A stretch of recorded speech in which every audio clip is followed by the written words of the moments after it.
And thank you for tuning in. This is Chaos TV, and Chaos brings you the Raw 411 now. With my beanie on, because I know it's June and I know it's 150 degrees outside.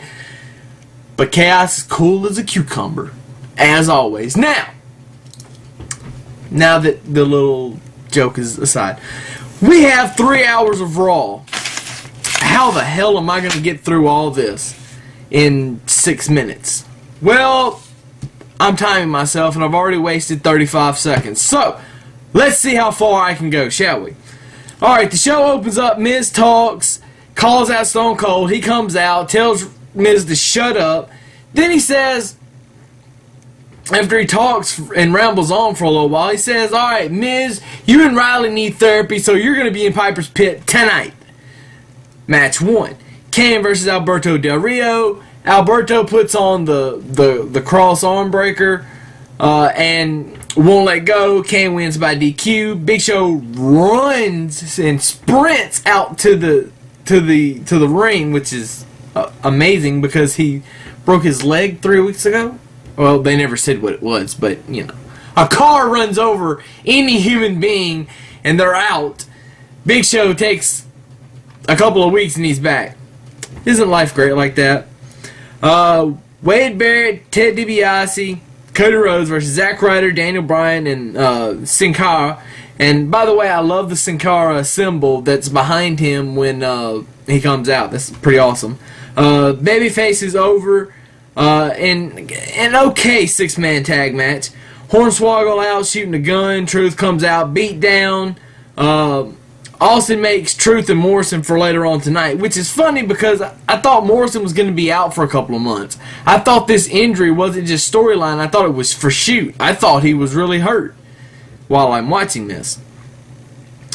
Match 3, Santino versus Sheamus, is just another way to put something on right here. Nothing special at all. Probably a 4 of a match, even though there were a couple of good spots. Sheamus wins.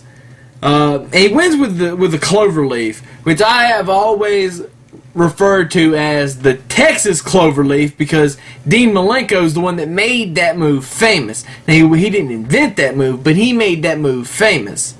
And if he did invent that move, somebody show me some concrete proof, and I will retract my statement. Now, Randy Orton comes out. He calls out Christian. Christian finally, eventually comes out after Orton makes this shot about Edge carrying him for 17 years. And they were going to brawl. The general manager, the anonymous one, who was supposed to be on vacation this week, chimes in and says, hey, look, Orton, I know that you have a concussion. You can't go. Which is funny because in TNA, when you get a concussion, you don't wrestle for 3 months. In WWE, you get a concussion, you don't wrestle for a week. Maybe Randy Orton's tougher than Mr. Anderson. Who knows? Anyway, so no brawl. Steve Austin makes Christian versus Rey Mysterio. Rey wins by DQ because, again, a wrestler didn't break by the 5 count, which is... This is stupid. Anyway, that one shouldn't have been... I think it was a fuck-up by the referee. Well, I hope gets fired for that, because you can't fuck up on live TV. Stone Cold Steve Austin makes Dolph Ziggler versus Kofi Kingston for the U.S. title at Capital Punishment, which I love. Truth versus Morrison never happened because Truth attacks Morrison before the match, so he doesn't come out. Joe Mo is out, and Truth is just effing hilarious. Now let's not kid ourselves. Truth is pretty funny here. Now the Ziggler video package was amazing. Okay, that Ziggler's package is just. I mean, wait, that didn't sound right. Ziggler's video package that they showed was pretty awesome. All right, maybe a U.S. title runs in his future. I will talk on this more later. 6 matches, Ziggler and Swagger versus Bourne and Kingston. Now, Evan Bourne hits the shooting star on Swagger to win the match, but it doesn't really, it gives no momentum to either U.S. title match participant going into the pay-per-view Sunday. So you can't use that match as a, well, Ziggler's going to win. No, Kofi's going to win because whatever. Makes no difference. The Piper's Pit between Miz and Riley with Piper turns into Miz and Piper in a match for $5,000, which Alex Riley's the referee. He screws Miz. Piper wins. Miz has to pay. I guess. He has to pay. Whatever. Once again, a guest referee for like the third week in a row, and this is starting to become a nasty trend, and it's fucking stupid. Now let's have every week, let's have a guest referee come in and fuck up a finish. Well, not really fuck up a finish, but get involved. Why? This is stupid. Let them get involved after the match. Beat down on the Miz after the match by Riley would have been awesome. Like we haven't already seen that. 7-on-7 Divas action. It was basically Kelly versus Rosa Mendez, and no mention of a Divas title match at the pay-per-view was made, and I hate that because I was really hoping that Beth would get that title shot, but maybe it'll be on Raw next week. And then we have a recap of the TE finale from last week. Stone Cold and Andy's drinking a beer backstage. CM Punk walks in. Austin tells Punk to leave. Austin asks Punk if he wants a beer.